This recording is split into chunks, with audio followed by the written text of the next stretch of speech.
5G Batelma, des actualités uniques, dynamiques et renversantes dans le journal TV. Du jamais vu chez Batimax. Une remise à la caisse jusqu'à 15% dans tout le magasin et 20% sur tous les carreaux. Batimax, la qualité au meilleur prix. Luciano ni Fampalalambao. Ina, plus raffiné que jamais. Ita, huilerie industrielle de Tamata, isacham Telsuruariv. Luciano ni Fampalalambao.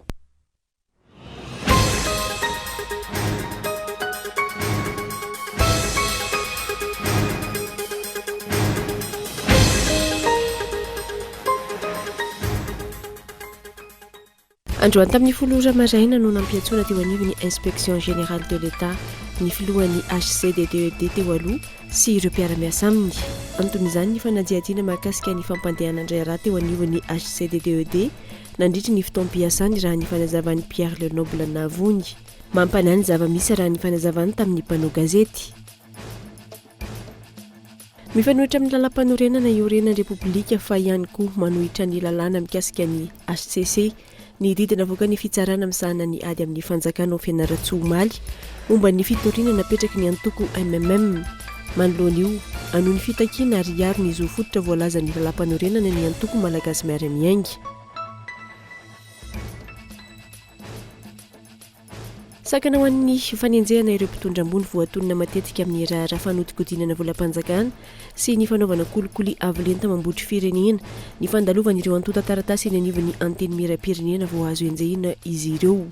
Tokony ho foanana ilay rizateny-dalàna izay mamaritra fa mandalo eny anivon'ny anteny miram-pirenena ny fahafahana manenjika ireo mpitondra ambony ho nanao kolikoly hoy ny solombavambahoaka Idéal Son. Any ivelany any Ukraine ny ampirombe folo ireo namony ainy manoloana ny ady misy any an-toerana taorian'ny daroka bomba nataon'ny tafika rosianina taorian'ny vohitra Kiev. Voakasika ny fipoahana bomba avokoa ny aliny alaka misy fozoma ireo faritra rehetra. Raha ovetrany ary ny antsipirindreo.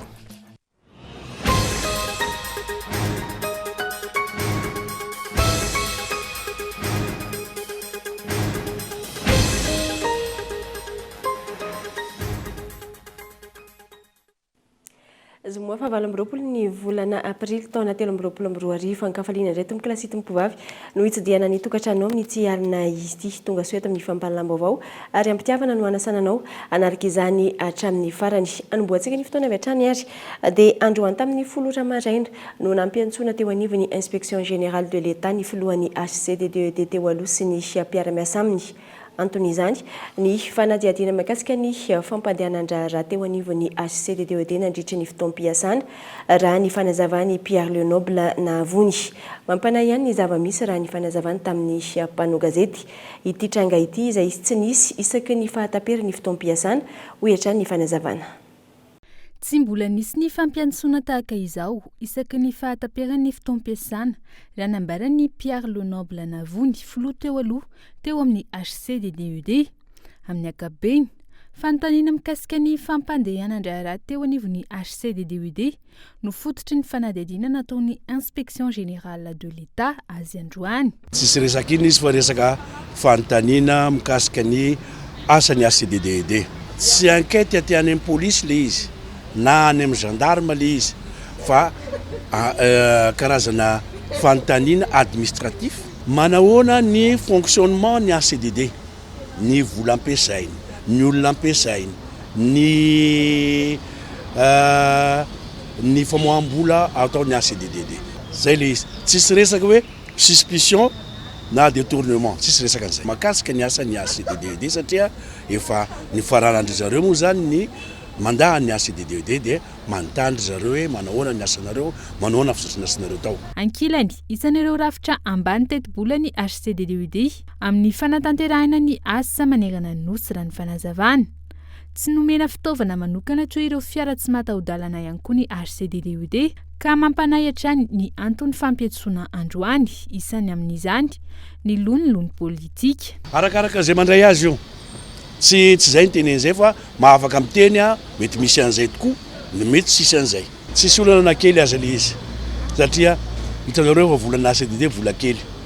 tsy afaka anaovana zavatra hafa mihitsiny indray za tsy ampy aiza le izy mandritran'ny taona ny ay 1 milliard 800 millions d'ariary zay zany anaovanay asa mandeha na Madagasikara raha mandeha avion zany tsy vita tsy ampy akoriny satria marobe ny tokony anaovana ohatry zao fa maninona zay ihany pieritreritra Nahatra iray ora sy sasan'ny fanadihadiana izay natao tamin'ity filoha teo aloha ny HCDDUD ity androany tetsy amin'ny Inspection Générale d'État raha iverenana nankatoavina teo anivon'ny filan-kevitry ny minisitra ny didim-panjakana tamin'ny 12 Martsa lasa teo ny amin'ny fanaperana ny fotoam-piasan'ny mpikambana teo anivon'ny HCDDUD ity fanapa-kevitra ity izay nambarany fa tsy mifanaraka tamin'ny volana septambra 2024 nandraisan'ny fitondrana teo amin'ny HCDDUD mianso amin'ny fitoniana hatrany ity filoha mpitantana teo aloha ity manoloana ny toetra raha ankehitriny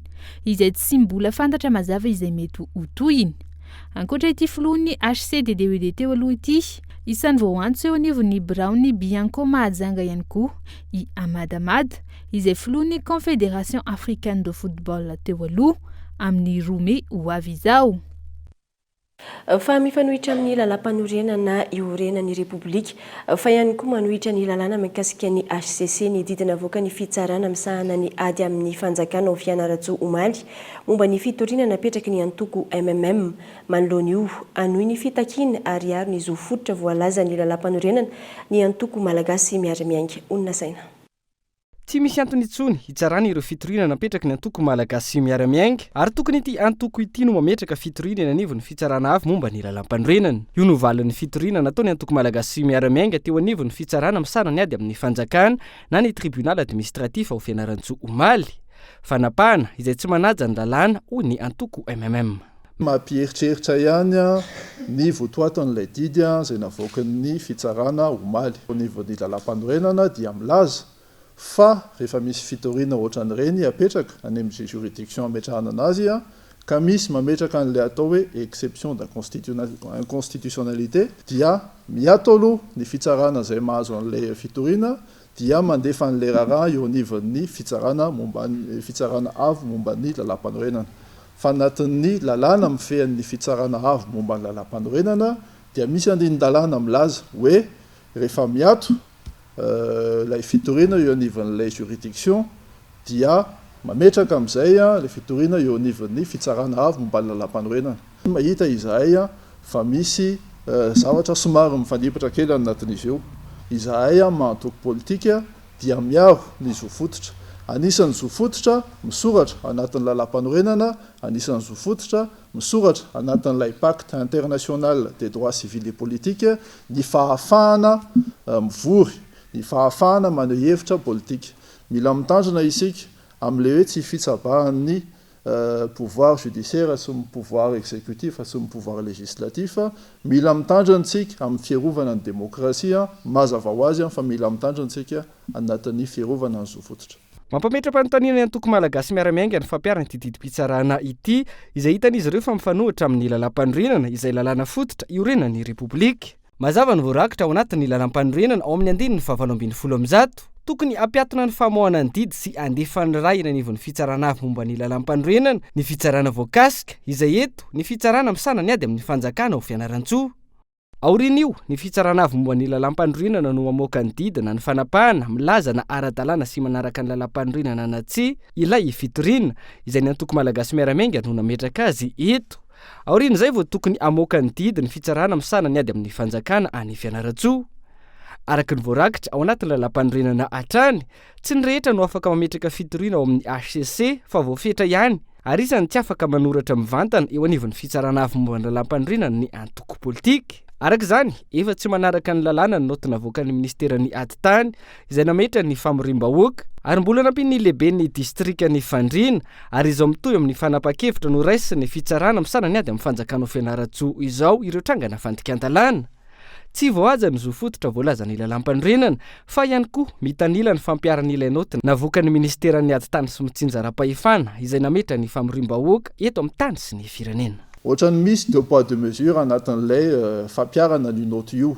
Raha matadidy isika dia nisy fotoana tsy ela zay nisy fivorina réunion publique nataony Andry Rajoelina tany Ambositra le toerana lieu public izy io nalalaka be da be ny olona tonga tao le fangatahana napetrakay toerana lieu privé mikatona tany mitoerana zay meranay lany malagasy meramenga no nanaovana an'ilay fionana saika hanaovana an'ilay fionana ka noho izany zany zay dia mametram-panontaniana hoe aiza ho aiza isika anatin'ny fanajana ny demokrasia aiza ho aiza isika anatin'ny fiarovana ny zo fototra mangataka izahay nametraka taratasy izahay ao nivan'ny fitsarana anefena ratsoa mba azonay kopy feno expédition an'ilay didy mivoaka rehefa milamina makasika an'izay dia miditra midingana manaraka izahay manamafy izahay fa tsy tsahatra eto akory amin'iny didy iny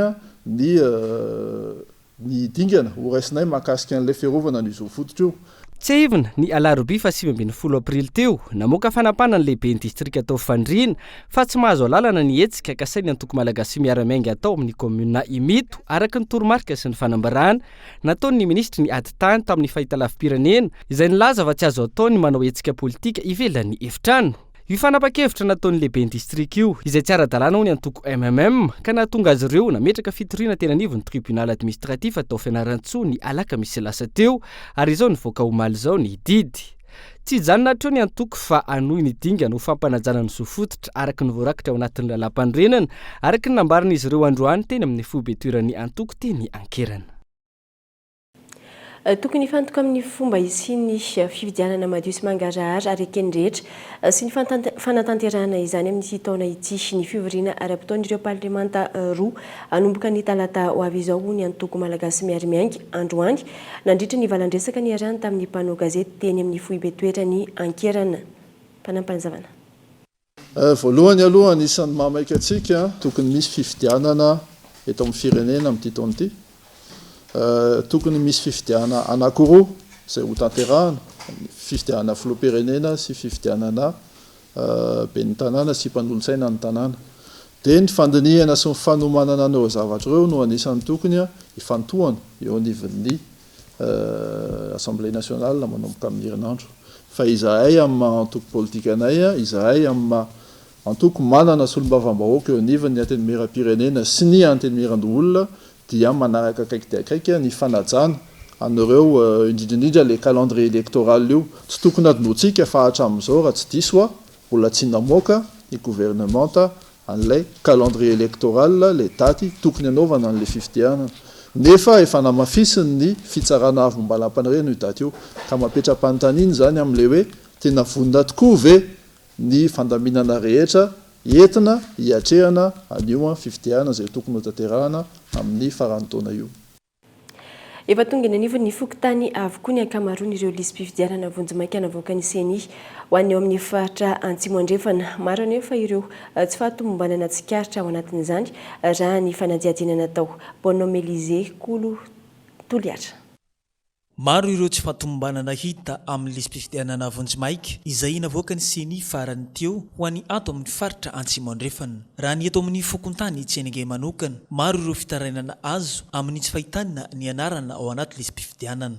le olo tonga nanomeny anarana ny soratra anarana nefa raha tonga ny lisy vonjimaika dia tsy hitafiditra ao ny anarana izay zany ny olana eto aminay hoe tsy fantatro na nahoana na tonga le agnaran'le olo tsy tafiditra ka ireo olona reo mitondra ny takelaka iny zay misy ny soniany zay nanao enigny fanisana iny hita eo ny soniany hoe ty iaho mihitsy ane tonga teto aminao dia tena voaporofonay fa marina mitondra le takelaka maitsomaitso porofa tafiditra ao anatin'ny lista izy nefa tsy tafiditra ao anatin'ny lista provisoire mbola hita soritra ao anaty lisy mpidianana vonjimaika ihany koa ireo doublon sy ny fampidirana anaran'olona hafa fokontany ao anatin'ny fokontany iray ka miteraka ahiahy ho an'ireo mpiantsehatra ara-politika ty lista additif dia lazaiko amintsika zany fa tsisy raha manjary anatin'ny piaty ity lista additif ty zany dia eo amin'ny 684 ny voasoratsaka dia amin'ity 684 ty ny 22 amin'ity hany no anatina fokontany amin'ty aty mbola misy maty koa misy maty nato fa any amin'ny 656 dia olo tsy hita ao anatin'ny fokontany fa olo aty amin'ny district pilar 1 voasoratra aty zany mbola soraty koa any amin'ny Besasavy. Misy olo baka Sakarady, misy olo baka Morombe, zany aby mihita ato Kazoava. Misy zany olo efa voasoratra anarana ato amin'ity azy bevata fa havaozina aty, dia mbola voasoratra anara avao koa ato amin'toy additif toy. Ny karapanonjo avao no somary novaovany kely eny. Mampitandrina ny fitondranana ny eo anivon'ny KMMR mahakasika ny fiforonana fokotany vaovao miisa 420 ato anatin'ny faritany Toliara amin'izao ankatoky ny fifidianana izao. Mijery zay amin'ny faritany hafa io fa sisy nanaovana an'izany fokotany vaovao zany fa manino misy fokotany tsy fantam-piaviana 1024 ny ato anatin'ny faritany Toliara. Izay aty dia zany migegy mare sasanana zany ka aty nareo no hangalatra. Mialatsiny fa tsisy hanaiky an'izany intsony. Tsisy hanaiky an'izany fa dia mampitanjina zay fa mba ataovy madio le lalao. Fa raha tsy manjary aby io zany dia aty no anaovanareo azy. Atreto mbola ambany ny tahapavitrian'ny olom-pirenena tonga misoratra anarana sy manamarina ny anarany ao anaty lisy mpifidianana raha ny ato amin'ny faritra Atsimo andrefana. Mahakasika izay lisy mpifidianana izay hatrany dia manodidina ny 5,900 ny tahan'ireo olom-pirenena voasoratra anarana tao anatin'ny lisy mpifidianana vonjy-maika izay navoaka ny CENI tao amin'ny distrika Antsirabe voalohany ny faraka 12 ny volana aprily 2024 lasa teo ho an'ireo fokotany sasany nanaovana fanadihadiana ambony ny tahan'ireo olona voasoratra anarana amin'izao fotoana. Mbola ao anatin'ny fotoana farany amin'ny fanavaozana tanteraka lisy mpifidianana hatrany isika amin'izao fotoana izao. Raha ny fanadihadiana natao teo anivon'ny CENI eto Vakinankaratra na ny voamera mahaleo-tena amin'ny sahana ny fifidianana dia tsy karitra fa ambany ny salanisan'ireo olona voasoratra tao anatin'ny lisy mpifidianana vonjy-maika ho an'ny teto amin'ny distrika Antsirabe voalohany izay ahitana fokotany manodidina ny 10 mahery. 7,900 ny tahapavitrina ho an'ireo olona voasoratra anarana tao anatin'ny lisy mpifidianana vonjy-maika izay navoaka ny CENI ny faharaiky amin'ny 10 volana aprily 2024 lasa teo raha ny nambaran'ny tompon'andraikitra. Mila mafisina araka izany ny fanentanan'ireo olom-pirenena ato anatin'ny distrika Antsirabe voalohany ary adidin'ireo antoko politika tsirairay avy ihany koa ny manentan'ireo olona ao aminy raha ny nambarany ity farany. Raha ho an'ny distrika Antsirabe voalohany zany no asitsika resaka manokana dia olombelona 720 sy 720 no voasoratra anarana ao anatin'ny lisitra vonjy-maikan'ny CENI, izany hoe manome salanisa 7,50 isan-jato eo zany raha ho an'ny Antsirabe voalohany manokana ao anatin'ny fokotany 10 eo zany isika. Raha izay no jerena hita hoe ambany ny tahapavitriana zany no Antsirabe voalohany ka eto dia tehiteny izahay hoe akoatran'ny olom-pirenena izay tokony hatsapatena fa tsy mbola ao anatin'ny lisitry ny mpifidy amin'ny olom-pirenenanao dia entanina ihany koa ny antoko politika tsirairay izay mieritreritra tondra viana mpampandrosoana ho an'ity firenena malagasy ity. Ianareo no tokony ho modela, ianareo no tokony ho laharana voalohany amin'ny fanentanana ny olombelona tsirairay avy indrindra ireo mpanaradianareo satria izay no tena ilaina amin'izao fotoana izao. Ho an'ireo fokotany sasatsasany izay nanaovanay mpanao gazety fanadihadiana teto Antsirabe toy ny teto amin'ny fokotany Apatana dia maro ireo olona no tonga ety anivon'ny fokotany manara-maso ny anarany ao anatin'ny lisy mpifidianana ary manodidina ny 700 ny tahan'ireo olona voasoratra ao anatin'ny lisy mpifidianana eo anivon'ity fokotany ity raha ny fanazavana azo avy amin'ireo tompon'andraikitra. Saika voasoratra aby aloha ny akapobeany vitsivitsy ihany sisa no ana nefa ny mahakasika an'izay dia miezaka foana izay fokotany Apatana manentana ny olona tsirairay olona tena fiarahamonina no somary ny sedra kely sy ny taraina ihany ny sainareo satria somary misy moa ny sasany ohatrany hoe tsy dia marisika loatra amin'le hifidy nefa eo mihitsy ny rotsany fokotany atsihatra anentana andry zareo anazavandry zareo ny tombontsoa azony amin'ny fifidianana io sy ahafahany misitraka ny zony dia miezaka izay fokotany manentana sy manelanelana fa teo ny somary olana kely ho an'ny sainareo fa mba ezahanay fotsiny hoe tsy hisy latsaka fa dia ho voaray daholo mpifidy rehetrarehetra eto anivon'ny fokotany Apatana. Tondra fanentanana araka izany ny voamera mahaleo-tena amin'ny sahana ny fifidianana na CENI eto Vakinankaratra ho an'ireo olom-pirenena izay mbola tsy voasoratra ao anatin'ny lisy mpifidianana mba hanatanteraka izany eny anivon'ireo fokotany misy azy avy hatramin'ny faharaiky amin'ny 30 ny volana May 2024 avy izao. Raha ny 7,50 isan-jato izay ambany zany na izany na tsy izany mbola misy fotoana lavalava ho antsika hatramin'ny faharaiky amin'ny 30 ny volana May anamarina ny anarany eny anivon'ny fokotany eny ka izay fanamarinana anarana izay raha sanatria ka misy fahadisoana ny mombamombanao dia manam-potoana ianao antsiana izay. lafa mavoafa tanteraka dia vola manodidina ny 10 miliara sy 27 tapitrisa ariary any amin'ny banky hatreto no fantatra fa efa nogiazan'ny araina ny agence de recouvrement des avoirs illicites hatramin'ny itsanganany ity rafitra mahageja sy mitazona ireo fananana vola maloto rehetra azo avy amin'ny kolokolo ity araka ny nambarany Italia Général ny androany akoatra ireo vola ireo fiara manodidina ny 220 ihany koa no efa nogiazana itoy ny asa hoy ny Italia Général ny androany. Isan'ireo vondrona fahadimy sady farany ao anatin'ny système anticorruption miaraka amin'ny CSI, ny Bianco, ny Samfin ary ny PAC araka ny voalazan'ny lalàna 40 tsipika 8 ny AREI na ny agence de recouvrement des avoirs illicites. Dingana lehibe ho an'ny ady amin'ny kolokolo eto amin'ny tany sy ny firenena ny fametrahana azy ity ahafahana manageza sy miazona ireo fananana sy vola maloto rehetra azo avy amin'ny kolokolo.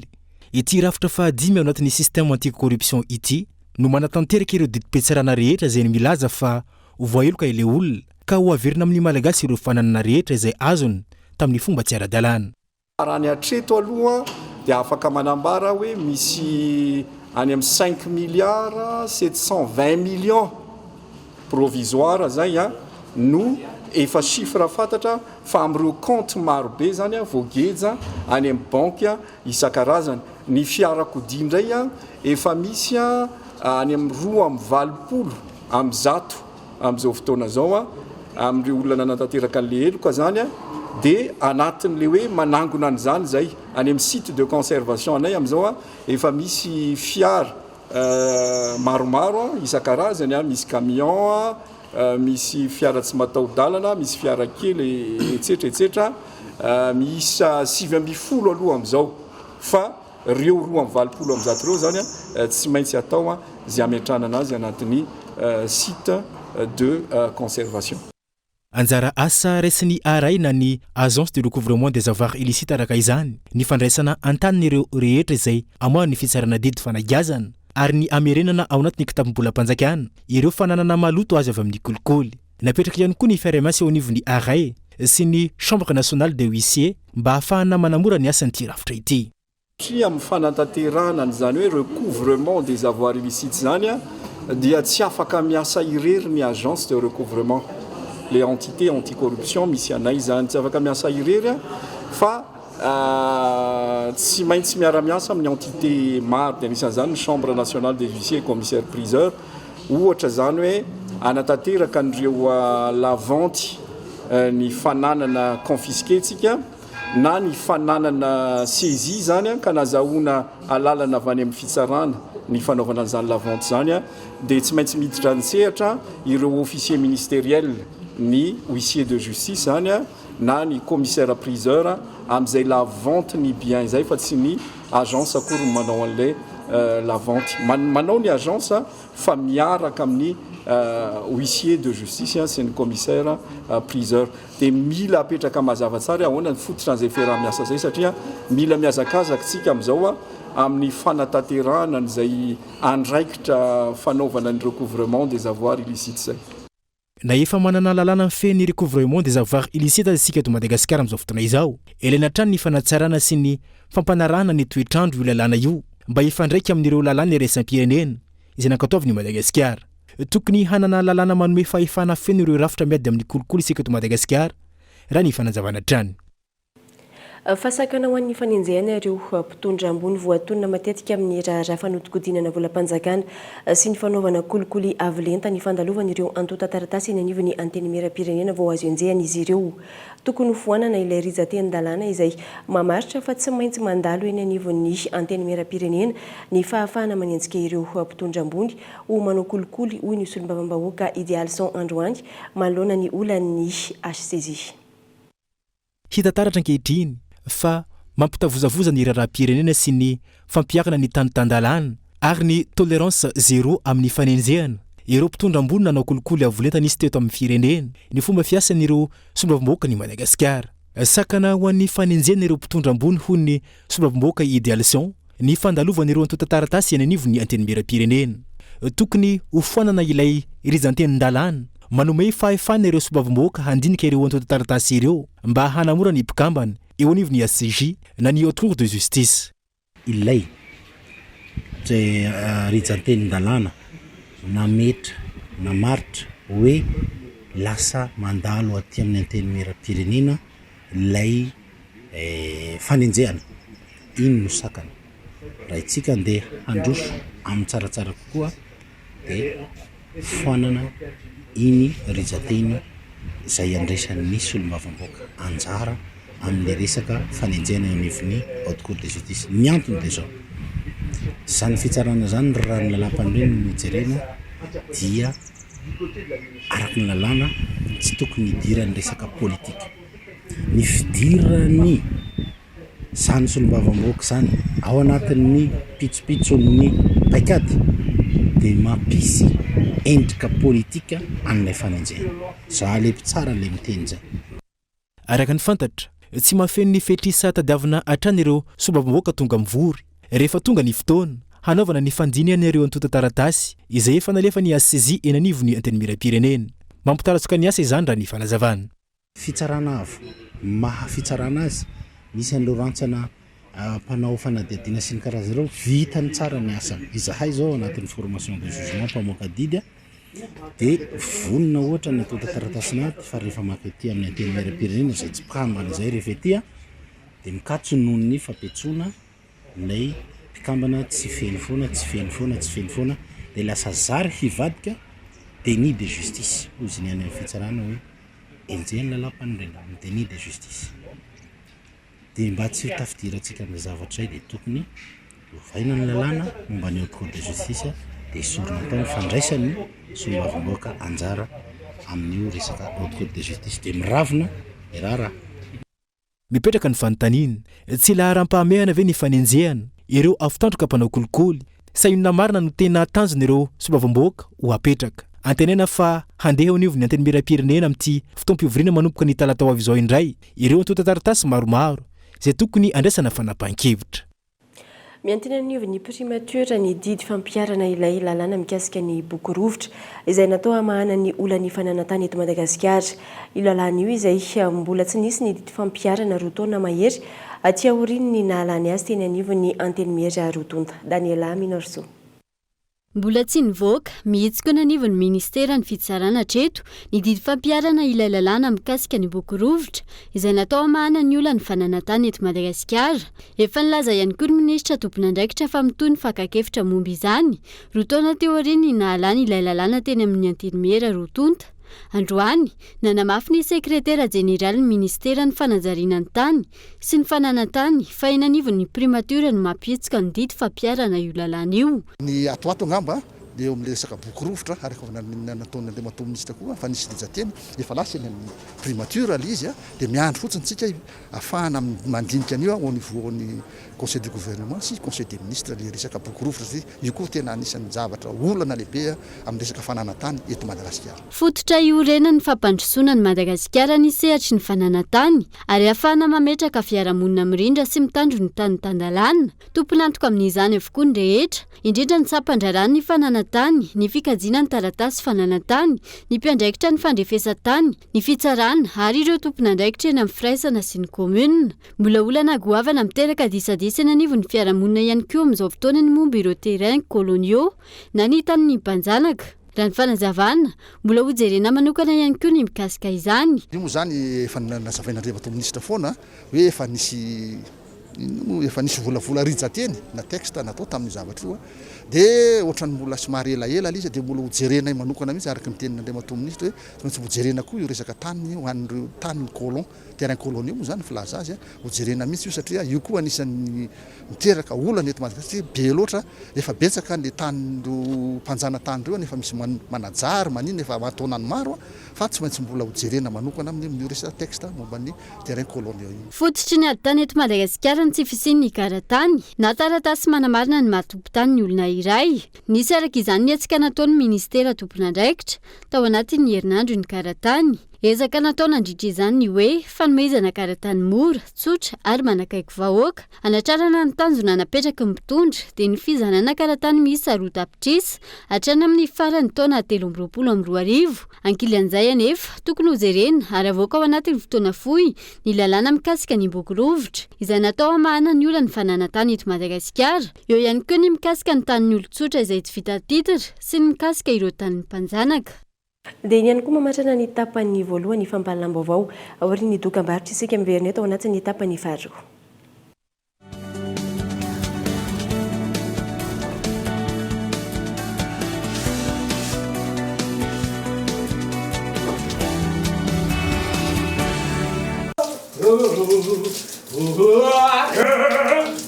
Marco! Lapsi laissez! Homme 60 laissez! Lapsi! Homme 60 laisse Brenna! Lapsi laissez! Homme 60 laissez! Marco!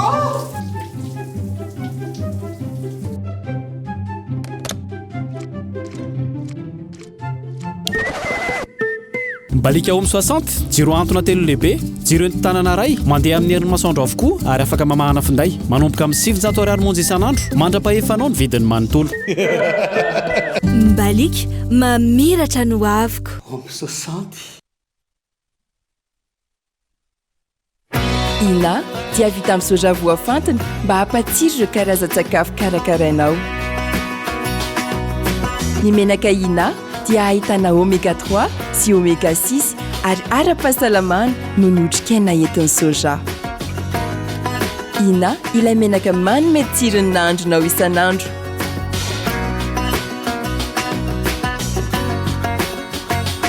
Ina, plus raffiné que jamais. Ita, huilerie industrielle de Tamata, misatra amin'ny telo sy roa arivo.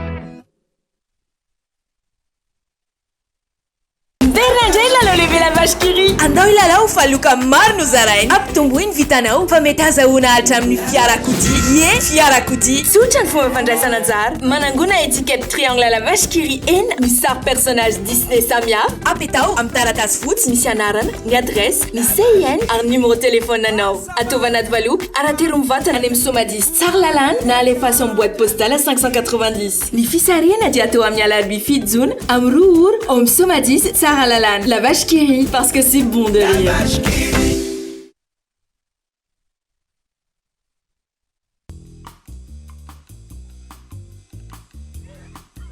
Ce n'est pas n'importe quel rasoir Bic. C'est un Flex 5, doté de 5 lames. Enfin, plutôt 6. Chaque lame s'adapte au contour de votre peau, tout en douceur. Même sous le nez, en toute facilité. Sa sphère métallique améliore l'équilibre pour un rasage parfaitement contrôlé. Je garde toujours le contrôle. Bientôt. Big Flex 5. Révélez le barbier en vous.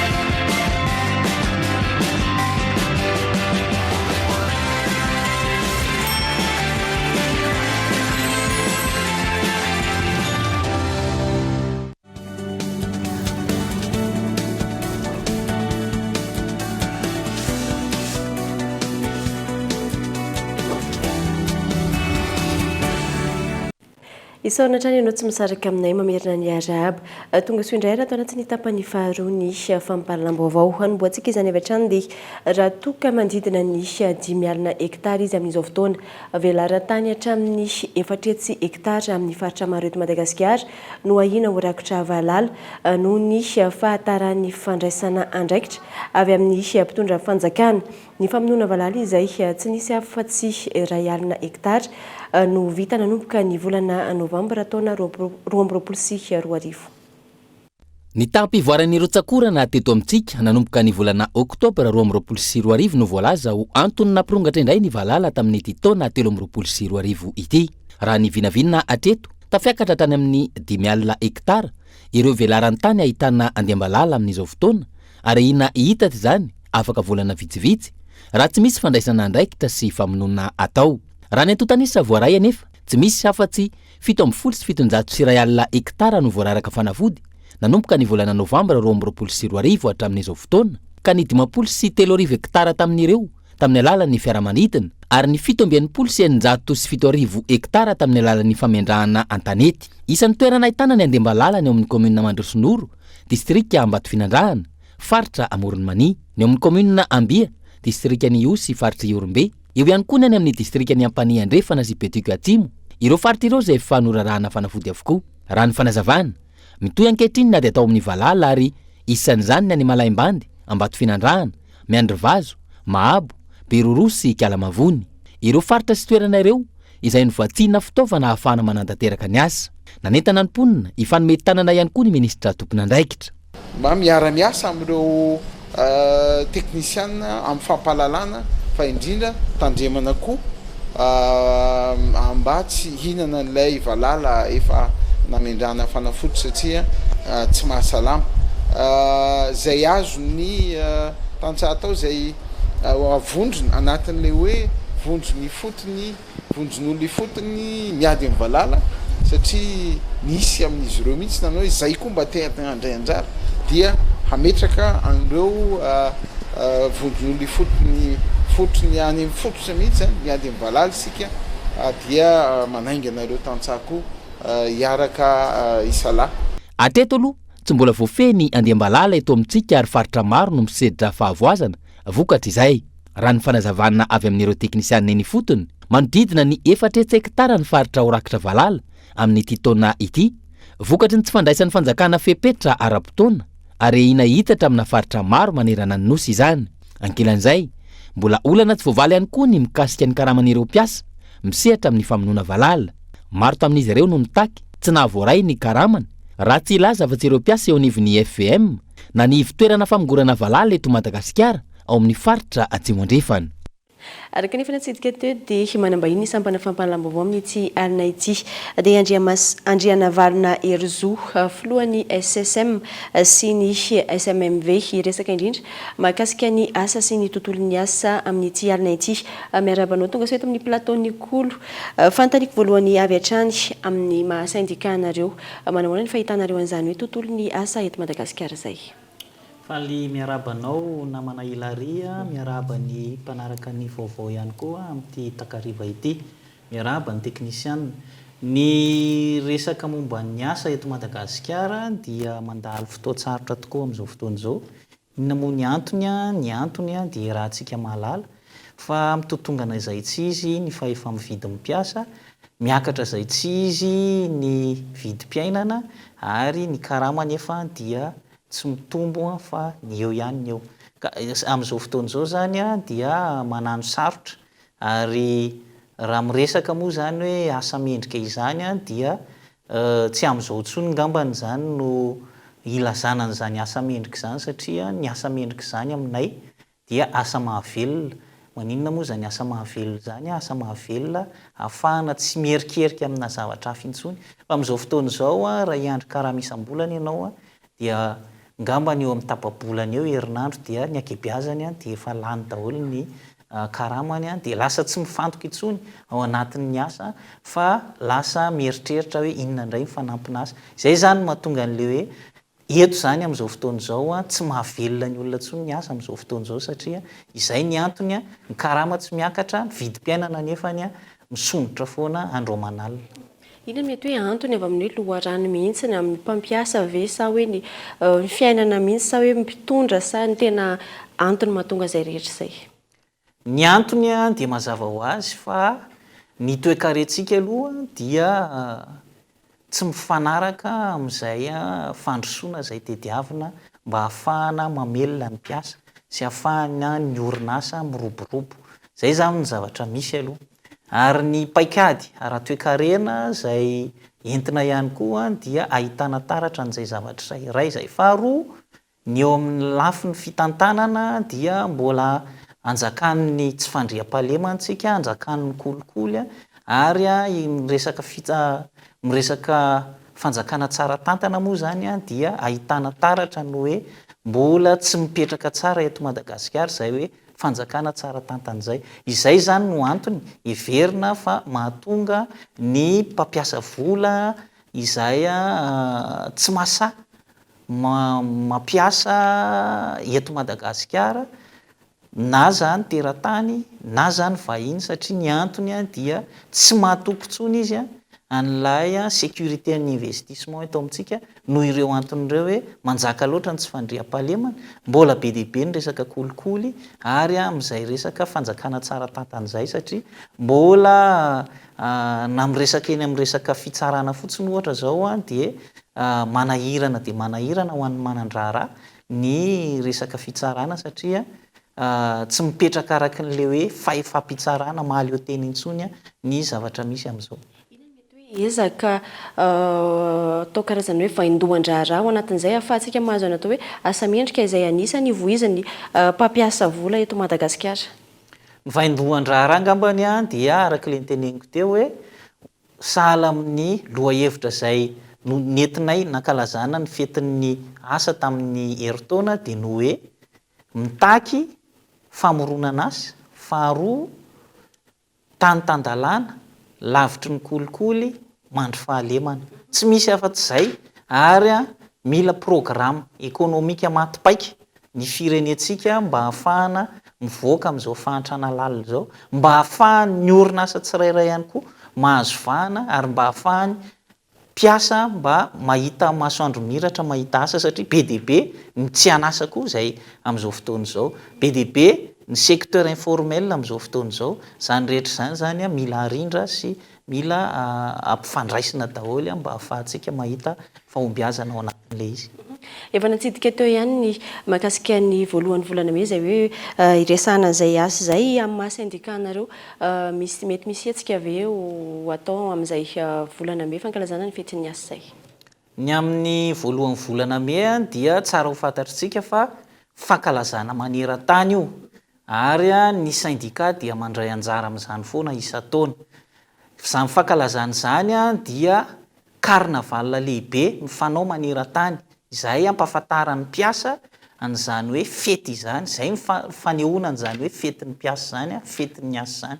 Ka amin'ity taona ity zany dia ny SSM manokana miaraka amin'ny CTM sy ireo vondry syndikaly maromaro izay mandrafitra ny SSM sy ny CTM dia ankalaza izany amin'ity taona ity, tsy ho diso anjara zany Madagasikara, fa ankalazan'izany manomboka eo amin'ny tany Menabe, eo amin'ny Jesosy Mamonjy eo zany, eo Akorondrano Tsaramasaha eo, hanao carnaval lehibe tsika izay anasana ny mpiasa rehetra, tsy akanavaka na mbola perinasa izy na efa misotro ronono izy, ary anasana ihany koa an'ireo miahatena, satria azadino mpiasa ihany koa ireo na dia miasa tena arany dia ao anatin'izany, na mpitarika sarety io, na ny soferana taxi io, na ny soferana taxi bicyclette io, na ny soferana taxi moto io, na ny mpanety io, na ny mpanao soudure, na ny artisan, izay eritreretintsika na mpivarotra amoron-dalana dia antsoina daholo sy asaina daholo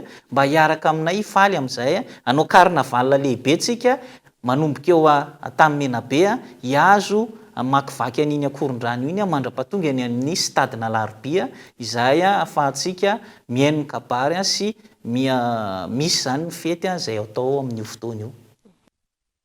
Isaorina ianao Andriana Valona Herzo ny vahiny teto amin'ny fampahalalam-baovao, fa noho izantsika izay fampahalalam-baovao izay hatrany dia hiavaka ny fankalazana ny festival Somaro amin'ity taona ity, ankoatra ny fanehoana ny hetsika fahafolo taona, ankalazany faharoapolo taona ny ihany koa ny tarika Wawa izay nampijoro ny hetsika, ankoatra ny hetsika sy lanonana samihafa, isy ny kilalao azona fiara BTC compte vaovao sy ny fiatranoana olon-droa Nosbe avy amin'ny Telma sy ny tarika Wawa. Feno folo taona amin'ity taona ity ny festival Somaro, mifanindra andalana amin'izay ihany koa ny tsingeritaona ny sy ny tarika Wawa izay isan'ny fototra ny sy ny festival Somaro. Hiavaka noho izany ny fankalazana, isan'ny fisarihana izay azona fiara vaovao, moto ary bicyclette, izara loka mifandraika amin'izay ho an'ireo mpilalao ihany koa ny Telma amin'ny alalan'ny fandefasana SMS. Hiavaka dia hiavaka ny festival Somaro amin'ity taona ity satria misy ny after izay ahafahan'ny mpiala sasatra zany mijanona bebe kokoa any amin'ny nosy be. Ny mampiavaka ny festival Somaro amin'ity taona ity ihany koa dia misy ny kilalao izay karakarain'ny Wawa miaraka amin'ny Telma izay mety ahazoana fiara vaovao be dia BTC 50 izany BTC 50 vaovao sy moto ary bicyclette VTT. Misy ihany koa ny loka izay hozarain'ny Telma isaky ny 3 herinandro hanomezana ho an'ireo mpilalao séjour VIP Somaro izy rehefa tonga any amin'ny Somaro izany hoe etoan'ny Telma ny trano ny sakafo ny fivezivezena ary ny billet VIP festival Somaro. Tsotra ny fandraisana anjara amin'izay lalao izay mandefa SMS amin'ny laharana 038 88 811 11 alefa amin'izay laharana izay ny hoe Somaro espace non complet na ny anarana feno zany. Dia saina sady tsika tsy andry ela fa manomboka amin'ny alatsinainy voalohan'ny volana May dia afaka mandray anjara. Anosy goavana nitarika Wawa mandritra ity festival andiany fahafollo ity ankoatra ireo mpanakanto 20 hafa isy ihany koa ny mpanakanto vahiny farana nafana ny lanonana amin'ny fotoana io. Afaka amin'ny vataontsika andavanandro satria zegny maro ny événement agnatiny dia week-end zegny anaovantsika fety. Week-end voalohany zegny atao en plein air dia week-end faharoa zegny andesigny mitety fokotany agny Nosy Be ohatrany zegny Ambatoloka Madirokely dia mamaragna azy ao Jamanjary izy tany niterako dia ao zay tsika manao fermeture officielle aminazy. Artiste amin'izay mazava ho azy Somaro zay efa misy conception tsy tovizany amin'ny festival jiaby Madagasikara hafa zay. Ny artiste international mazava ho azy misy invité baka lavitra tsika avy baka Jamaïque amin'ity dia avy eo misy koa zegny baka amin'ny nosy madinidiniky Maurice, Comore, Mayotte agnativigny Somaro ary tsy adigna zegny ny artiste zay tian'olo artiste tsika Madagasikara zegny mahazo lahapatsara agnatin'ny Somaro. Ny festival Somaro andiany fahafolo izay ho tanterahana ny Anosy Be ny voalohany hatramin'ny 17 ny volana Aogositra 2024. Tsy mifandanja ny fanafarana entana na importation sy ny fanondranana entana exportation eto Madagasikara raha nambara ny mpiaro ny zony mpanjifa sy ireo orinasa tsy miankina ary mpaitoekarena nanaovana fanadihadiana antony mampitotongana ny toekarena sy mampahantratra ny malagasy. Raha ny fantatra entana farana avy any ivelany no tena mahazovahana eto amintsika ary mitazona ny larina voalohany amin'izany ny PPN. Daniela Minorso. Tsy ampy ny famokarana anatiny eto Madagasikara antony mampahazovana ny fanaovana importation na fanafarana entana avy any ivelany hoy ity mpiaro ny zony mpanjifa nanaovana fanadihadiana ity ny fandaniana ataon'ny fanjakana amin'ny alalan'ny fanamboarana ireo fotodrafitrasa etsy sy ny fanafarana entana izay manimba ny toekarena mampiakatra ny sandam-bola ary koa vao maika mampahantratrano ny vahoaka malagasy raha ny fanazavana. Raha atao any amin'ny balance commerciale zay ino koa mbola miimporter fiarakodia be dia be dia tsy haiko toy ny mpanambola eto moa zany miimporter dia miaina anatin'ny importation tsy afaka mandresy ny exploitation ny firenentsika dia tsy mahagaga raha ohatra ka hoe na ny sandam-bola angambany efa rany ny 5000 ariary mety iny ny lanjan'ny lasantsy anankiray litre na tsy ateny aho amin'ny reny le ataon'ny mpahitatary reny hoe andreram-pomerina raha ny teny hoe very asina ny andrina zaranao na voaka eto nefa terena fotsiny zany le olona manaova merci efa mahavita sekoly manaova merci fa ny anoanan'le olona ary nampinesy nampalahelo le tamin'ny faraparan'ny taona sa tamin'ny voalohany taona hoe tsy azo atao ny teny hoe misy mivaritranaka ary tsy azo atao ny teny hoe nisy maty ny anoanana ary ozy fa zaka milaza hoe ataovy dépense tsisy contrepartie raha misy contrepartie amin'ny croissance ny fampitomboana amin'ny production reny firenena matanjaka rehetra reny dia tsy le fiara de luxe akory no mijerenao fandaina mijery any États-Unis fa ny production agricole sy ny élevage ny azy tena ngeza dia ngeza tsy atao ambany zavatra mihitsy ho an'ity orinasa tsy miankina iray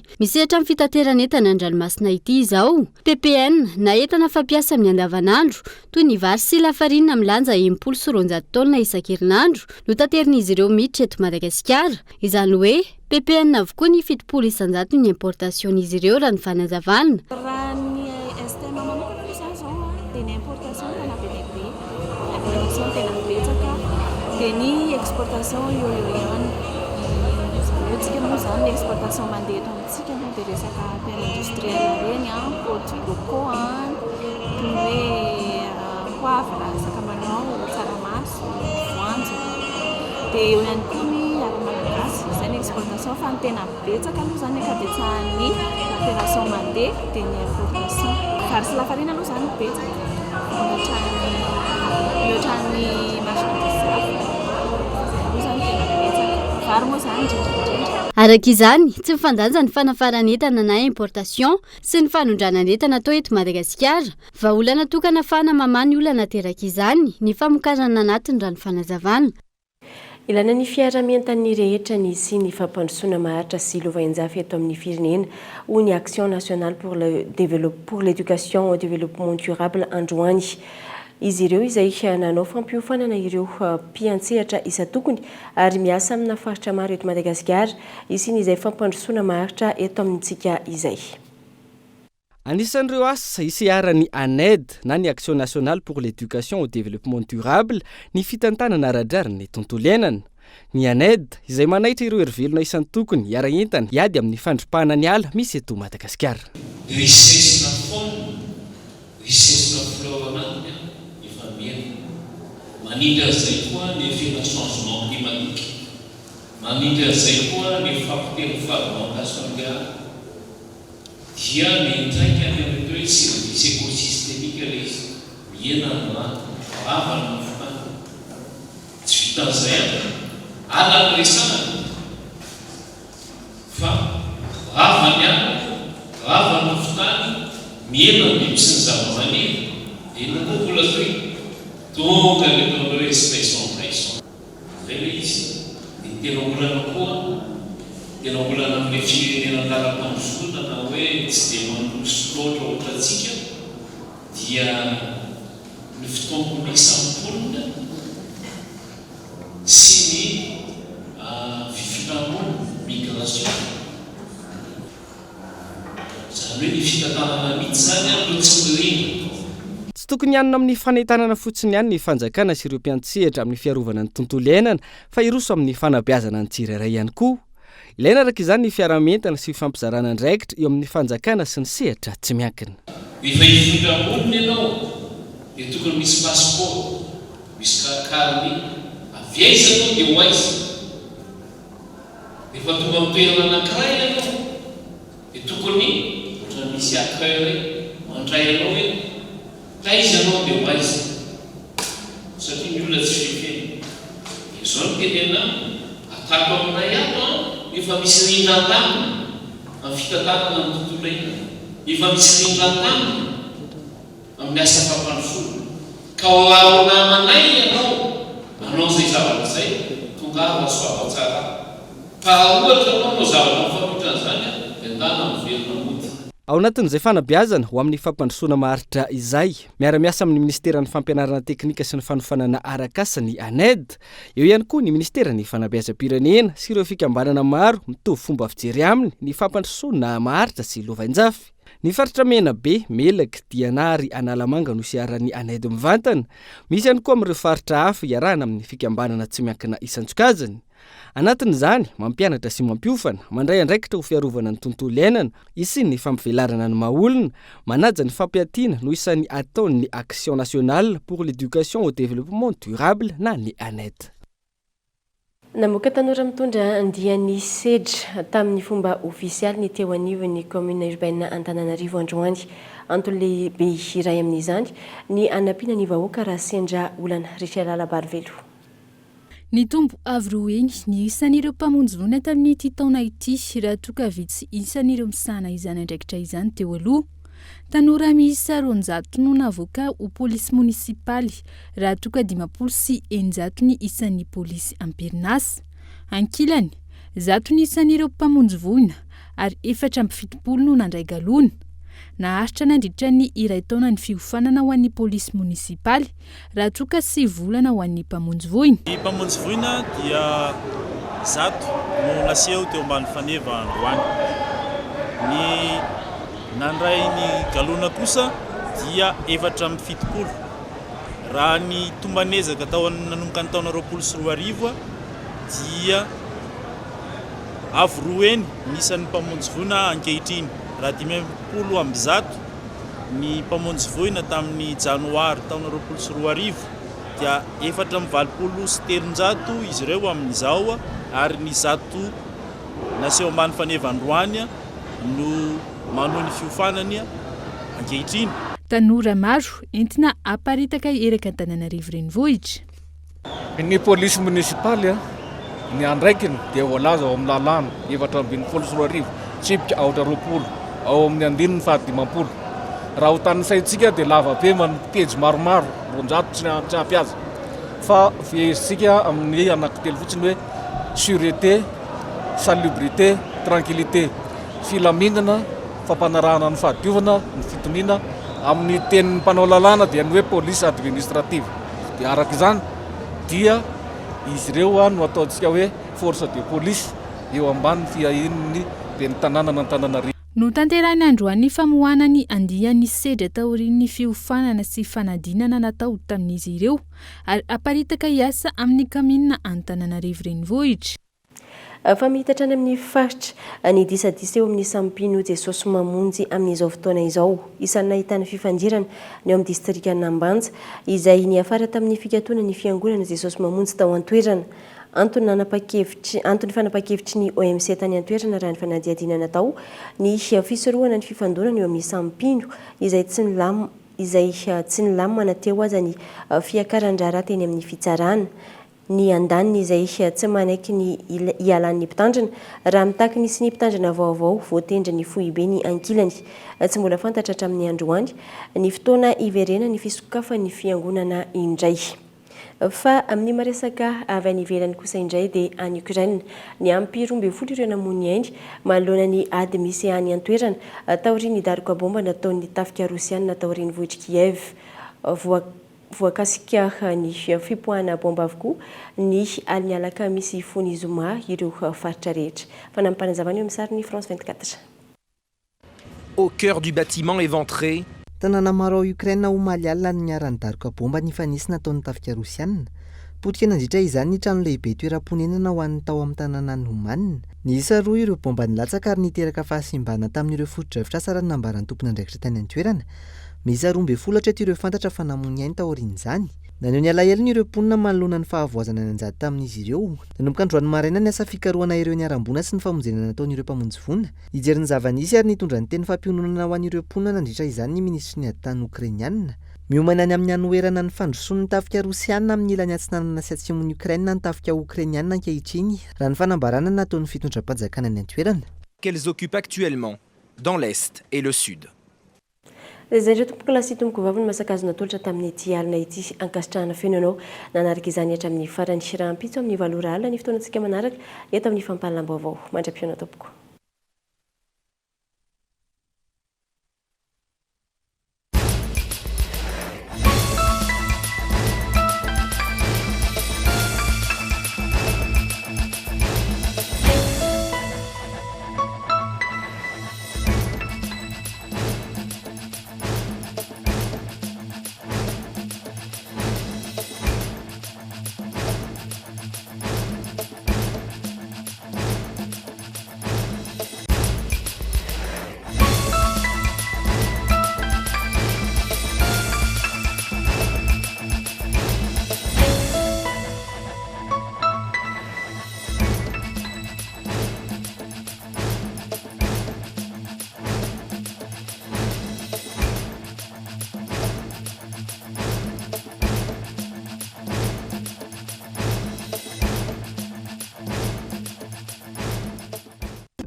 INA, plus raffiné que jamais.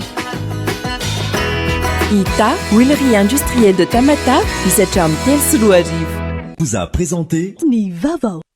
Du jamais vu chez Batimax. Une remise à la caisse jusqu'à 15% dans tout le magasin et 20% sur tous les carreaux. Batimax, la qualité au meilleur prix. Vous a présenté Nivavo. 5G Batelma, des actualités uniques, dynamiques et renversantes dans le journal TV.